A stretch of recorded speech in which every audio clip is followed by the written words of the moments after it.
पर्यावरण से जुड़े हुए कुछ इंपॉर्टेंट टॉपिक। पहला भाग हम लेके आए हैं COP27, जो कि CBDRC के बारे में डील करता है। मतलब ये बताता है कि common but differentiated responsibility with respective capabilities क्या हैं। COP27 हमें ये बताता है कि हम पेरिस एग्रीमेंट की क्या लिमिट सेट कर रहे हैं और किस तरीके से कैपिटल बजट काम करेगा। रामसर साइट्स के तहत हम वेटलैंड्स के बारे में समझने की कोशिश करते हैं। भारत में कौन कौन से प्रमुख वेटलैंड हैं, जैसे रंगनतीतु हुआ कर्नाटक में, अष्टमुड़ी हुआ केरला में, पिचवर्मा हुआ आपके तमिलनाडु में, इसी तरीके से कन्वर झील बेगूसराय, फिर उत्तर प्रदेश में बहुत सारे हैं, जम्मू कश्मीर में वूलर है। तो ये जो वेटलैंड्स हैं इनके लिए वेटलैंड रिस्टोरेशन डे मनाया जाता है, जो कि 2023 की थीम है, वो है वर्ल्ड वेटलैंड रिस्टोरेशन डे। और इसमें अलग अलग साइट्स को डिस्कस किया जाएगा। 75 अलग अलग रामसर साइट्स को यहाँ पर लेके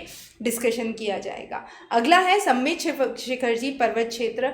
ये जो है एक इको सेंसिटिव जोन में आता है, जो कि वाइल्ड लाइफ प्रोटेक्शन के अंडर में आता है। और ये जो आपकी सेंचुरी लगती है, जो पार्शनाथ वाइल्ड लाइफ सेंचुरी लगती है, उसमें आता है। तो इसमें किसी भी तरीके की एक्टिविटी प्रोहिबिटेड है और इसी के चक्कर में इसे जो इको सेंसिटिव जोन की तरह घोषित किया गया है। बहुत इंपॉर्टेंट कदम है जो हमको यहाँ पर उठाना है।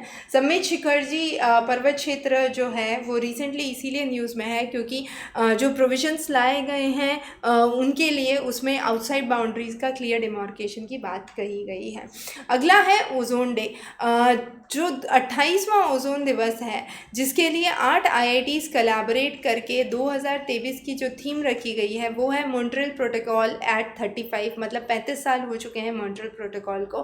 किस तरीके से इंडिया ने CFC को फेज़ आउट किया है, कार्बन टेट्राक्लोराइड को फेज़ आउट किया है, और 1 जो वेरियस हाइड्रो कार्बन फ्लोरोकार्बन्स थे उनको रिमूव करने की बात की गई है। तो ये एक मैनेजमेंट प्लान जो बनाया गया है और मिनिस्ट्री ने एक मंत्र अडॉप्ट किया है जिसे कहा है लाइफ स्टाइल फॉर एनवायरनमेंट। वो बहुत इंपॉर्टेंट है।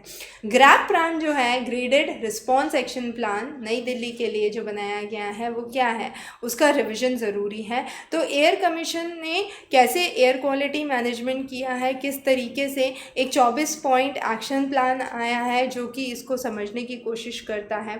फिर प्रोजेक्ट लॉयन की हम बात करते हैं। Lion at 75, the vision of Amrit Kaal, जो 47 ईयर्स, लॉयन एट 47, राइट। तो ये एक प्रोजेक्ट लॉयन जो हमारा था उसने किस तरीके से लॉयंस को भारत में रिस्टोर करने के लिए एक महत्वपूर्ण कदम उठाया, उसके ऊपर एक बेहतरीन चर्चा है। अगला है ब्लैक कार्बन। देखिए, ब्लैक कार्बन जो है वो जो हवा में एरोजोल्स निकलते हैं और वो जो बर्फ़ पे ग्लेशियर्स पे जमा हो जाते हैं, वो ब्लैक कार्बन अगर ग्लेशियर पे जमा हो रहा है तो वो ज़्यादा इंसुलेशन एब्जॉर्ब करेगा। फलस्वरूप क्या होगा, ग्लेशियर और रैपिड रेट से मेल्ट होगा और ग्लेशियर के नीचे एक लेक आउटबर्स्ट हो जाएगा जिसे हम ग्लॉफ कहते हैं। तो ये जो ग्लेशियर लेक आउटबर्स्ट फ्लो होगा यह उसको डिस्ट्रॉय करने में पूर्णतः सक्षम है। तो किस तरीके से डेवलपमेंट किया जाएगा वह इम्पॉर्टेंट है। ब्लैक कार्बन को रोकना, सेंट्रल पोल्यूशन कंट्रोल बोर्ड किस तरीके से कार्यरत है, क्या क्या कॉन्सेप्ट्स लाए जाएंगे।